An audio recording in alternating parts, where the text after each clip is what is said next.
So what would you do with this much storage? So I know what you're thinking. I don't have the room for something like that. Well, yeah, you probably do. Check this out.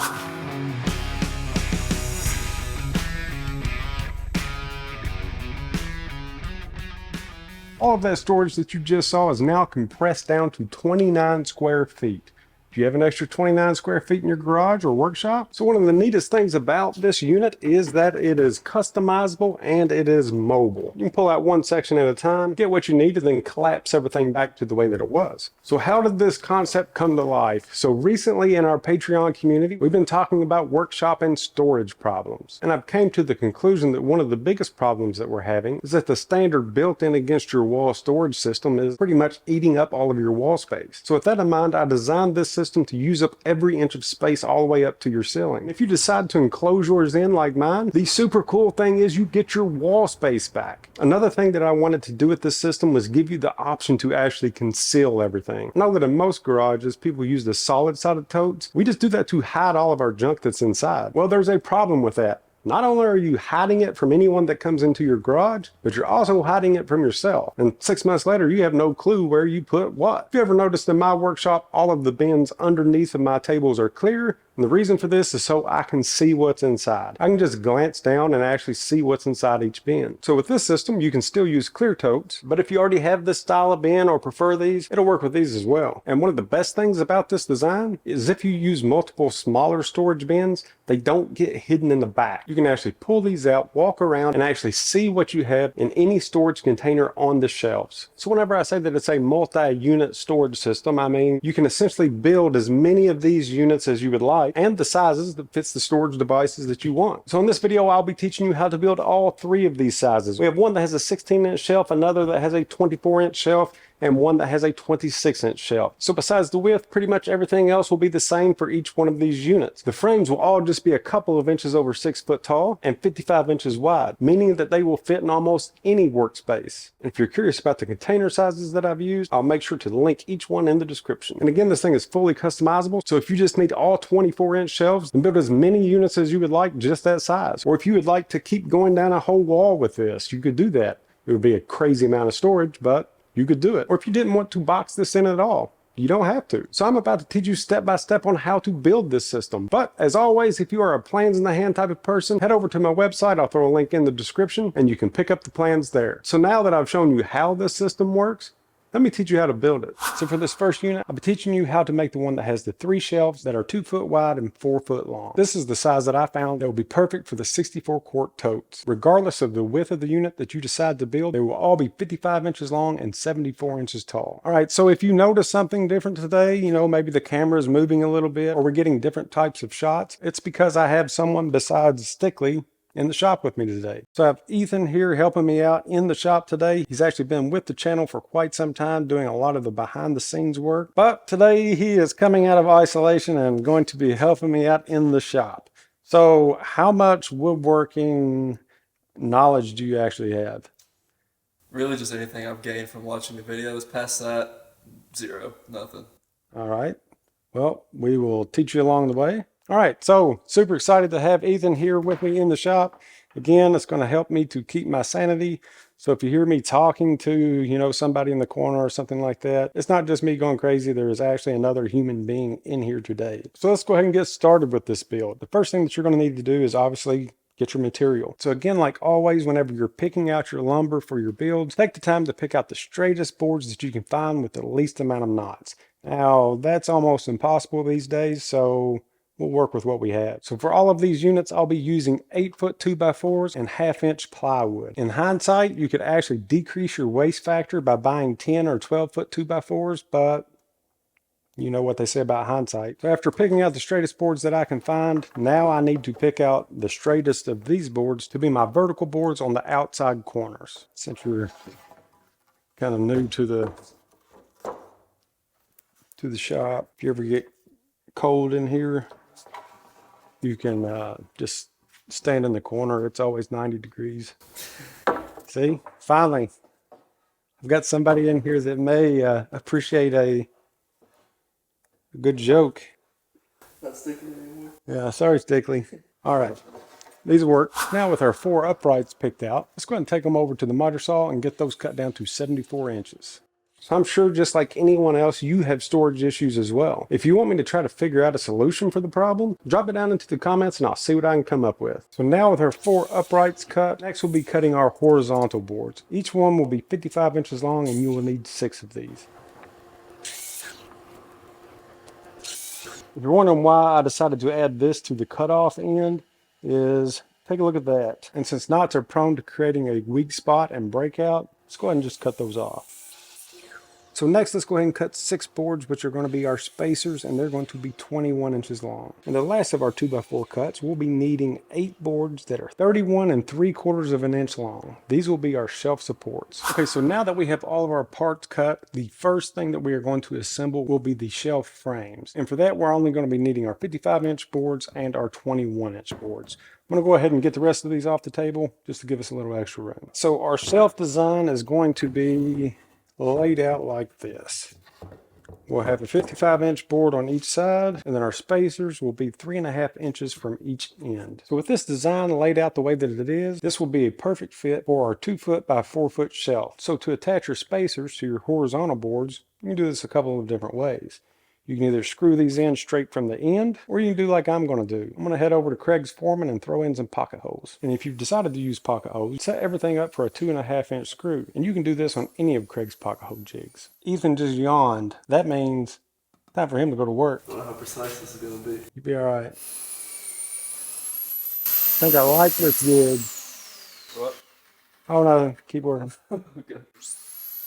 I'm going to go sit down.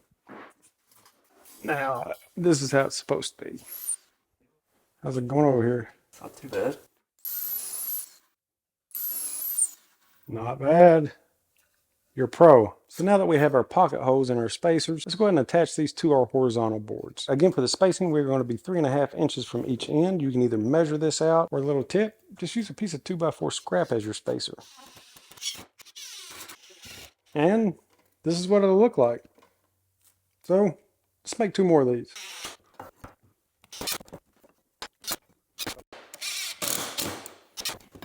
We also need to remember this. So with our 3 shelf frames assembled, let's go ahead and move on to our legs. We'll be needing 2 of our 31 3/4 boards and our handy dandy little piece of scrap wood. And again, on the screws, you can use any type of screw that you want, but you want it to be about 2.5 inches long. I'm just going to go ahead and use pocket hole screws. So with the 74-inch leg laid flat, we'll either use the spacer or measure down 3.5 inches and screw our braces into place. And then for our second brace, we'll leave a 3.5-inch gap in between the two and screw that one into place. So by using the 2x4 as a spacer, it has given us equal space on the end where a 2x4 fits perfectly, in the center, and the top. And the notches that these braces have created are going to be used to attach each one of our shelves. So now with our 4 legs built, let's go ahead and attach our shelf frames. So to attach my shelf frames to my legs, I'm just going to lay 2 of the legs out on a flat surface and then adjust each leg so that the frame sits down square in each one of these notches. Positive persuasion.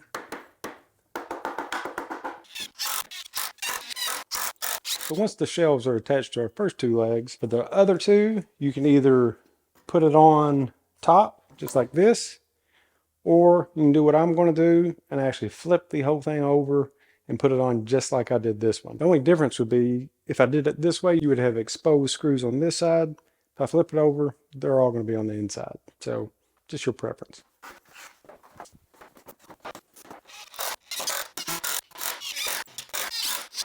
So now it's time to attach our wheels. And really the size of the wheel, as long as it's probably 3 inches or above, really isn't going to matter.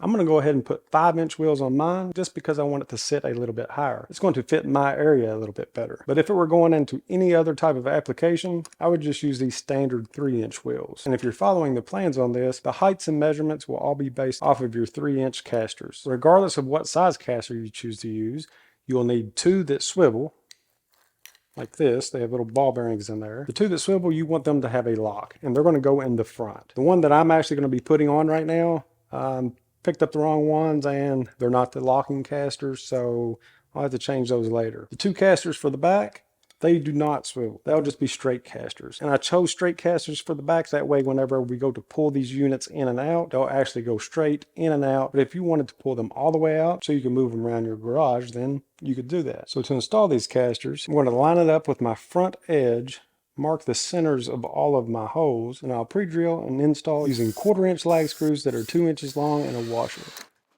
So now that we have the frame completely assembled and on wheels, the next thing to do is to add the plywood for the shelves. All right, so for this size unit, I'm going to be needing a 2-foot by 4-foot sheet of plywood. I just typically have the store to rip it down to my width. This one is 24 inches wide by 8 foot long. Now the only thing that I need to do is to rip this in half, and that'll be 2 of my shelves. Then I'll just make 1 more of these. So quick tip, I know that you've seen me do this before, but anytime that you're using a circular saw of any type, throw down some closed cell foam on your workstation, and this will prevent any type of drop off or pinching of your blade. For this piece, I'll be using Craig's track saw. And there's several different ways that you can cut this in half. You can use a skill saw, a track saw, or if your table saw is wide enough, you can use that. Now that you have your plywood cut, now that's all that we need to do is put it in place and screw it down. This is going to help to hold this entire frame together and stiffen it up.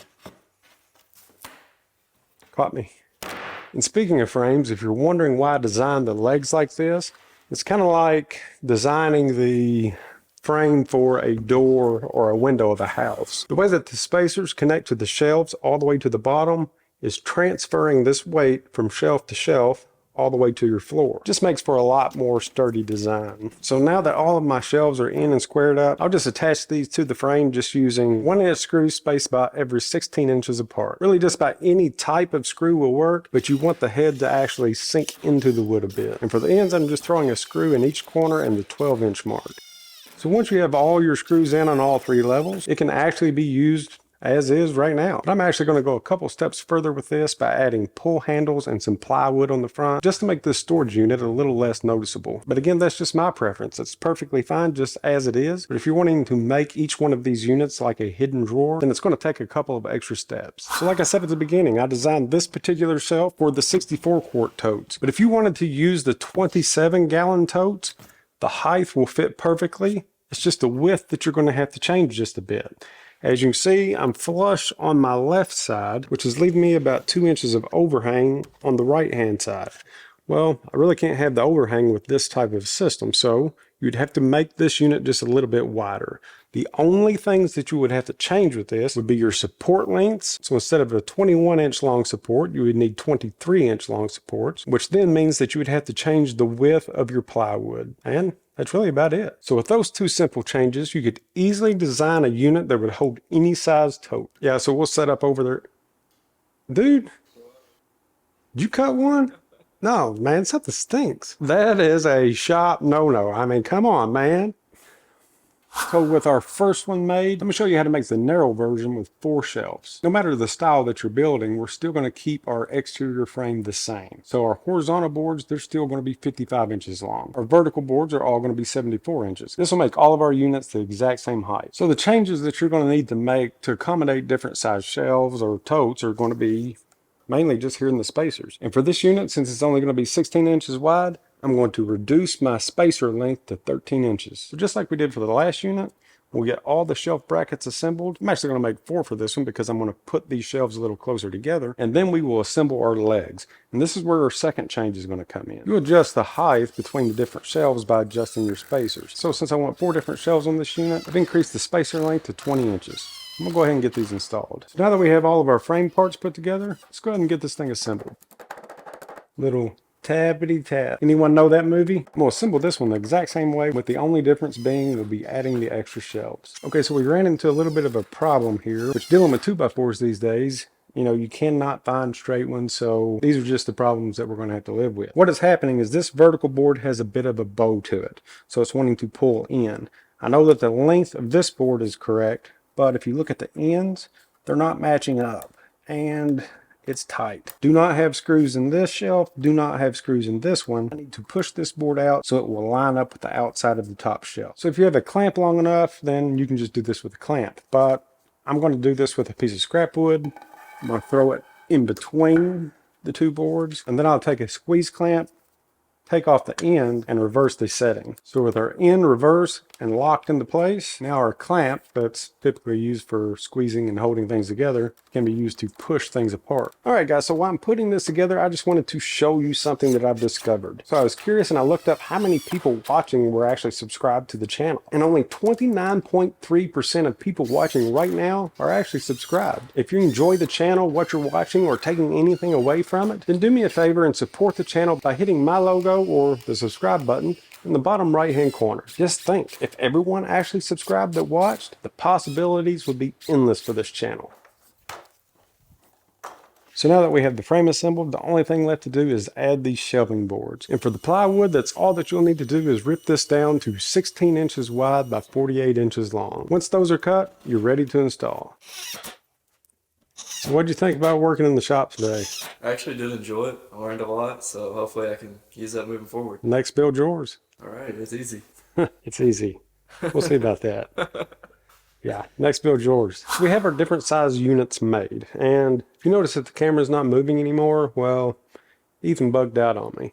I mentioned something about, lifting plywood and doing a lot of manual labor, and he's gone. Actually, I'm finishing this up on a weekend, and since woodworking is my life, this is what I do. So we're at the point to where you can either add on to this or use it as is. If you're going to stop here, use this as is. And I just have this set up against a garage door. This would actually be like in a corner, but in my workshop here, I don't have a free corner open. But if you wanted this open look, that's all that you would do next is add your handles to your different units. That's the cool thing about this system. You can add as many units as you would like and as many different sizes that you would like.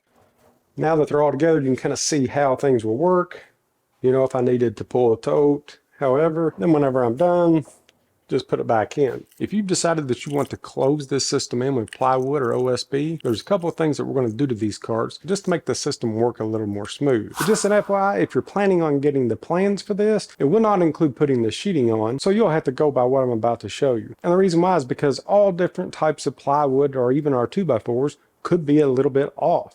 A 1/2 inch sheet of plywood is sometimes a 1/2 inch, and sometimes it's 15/16. So I do not want to give you like detailed measurements because your unit could be off an 1/8 or 1/4 inch than mine. And plywood and OSB is too expensive to be messing up on. So from this point on, you're just gonna have to measure your own unit and build your enclosure based on that. So for mine, I want to make sure that as I pull these things in and out, that they will glide back into their place and that my plywood on the front will actually match up. I'm gonna be installing these 1-inch ball bearing rollers.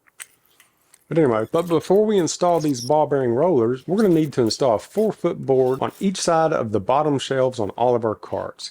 This will be our roller guides. And one more thing that I need to mention that I'm super pumped about is that we have started a brand new channel, Pale Horse Outdoors. I'll make sure to throw the link in the description, but it is a new channel. So make sure to subscribe so that you do not miss any new content as we post it.